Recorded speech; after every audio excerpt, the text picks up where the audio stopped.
The one I hated the most since I started playing X-Com Chimera Squad.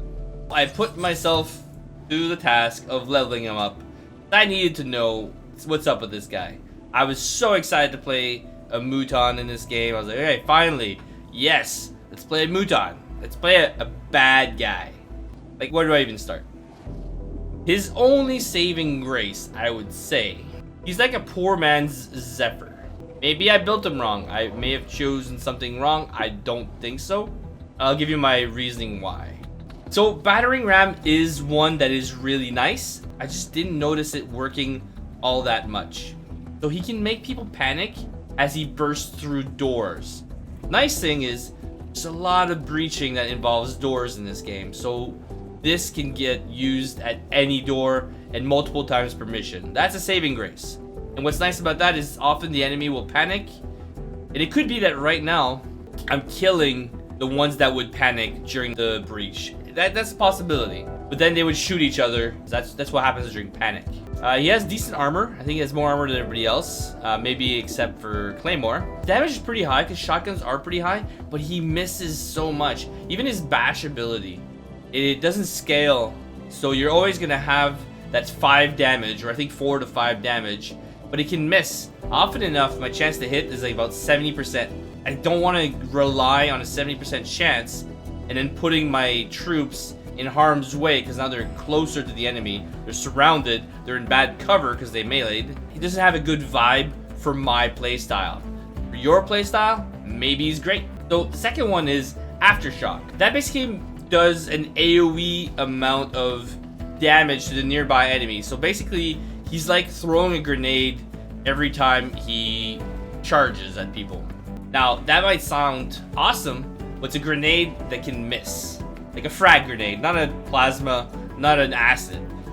But it can still do a side effect that could be crowd control on the enemy. If you want to use someone that's always doing melee attacks, you're maybe better with Zephyr. The nice thing is maybe his Berserk ability, if you can use it properly, which is where Adrenal Surge comes in. When you use Adrenal Surge, you can use Psych Up to increase his rage. The higher his rage, there's a chance he goes Berserk. If you use Adrenal Surge, then you can use Psych Up multiple times. You just keep using it. And I usually use it 3 to 4 times before I charge at the enemy. If I kill the enemy I just charged, then he's going to get another stack and likely going to get into a Berserker Rage and attack again. That's one way to use him, or rely on the enemies hitting him, he gets angry, and he fights back. Now if he's Berserk, I'm not sure if he will hit your allies as well. I'm not a huge fan of missing anyway, so I found that by boosting his aim, his shotgun was kind of reliable, so I used him more that way. That's why he has rapid fire now. She didn't really like the chance to hit with Smash.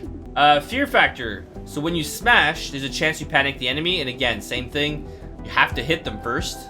Here was the other option, regeneration. I guess it's less RNG than going with the panic. Problem with the regen is you can get the regen through gear. So why have double regen? That'd be a lot of HP. The only thing I can see that if you were to take this skill, it would free up the armor slot. You wouldn't have to put regen weave, or you could maybe have double regen, but you could have higher dodge chance, maybe higher armor, higher HP, because he has this regen. But I'd recommend going with this if you're going to be smashing. The only problem is the smash does not scale up. So in the beginning it seems like, hey, it's pretty decent. You can kill stuff with one shot maybe. But end game, you can't. Quake.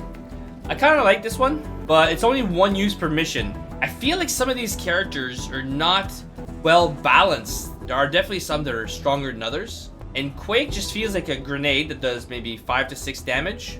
You have to run to that spot. It's like a suicide bomber, except you don't die. One just per mission. I don't know. Like, I feel like it should be stronger than what it is. That's just me.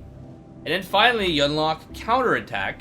I mean, other characters have some form of counter ability, but they have to attack him. It's not even like they have to move by him. It's not even an attack of opportunity by the enemy moving too close. They have to physically melee attack him. One tile over, shoot him. It's not a melee attack, then he won't do anything. And I'm not sure if it's a guaranteed hit.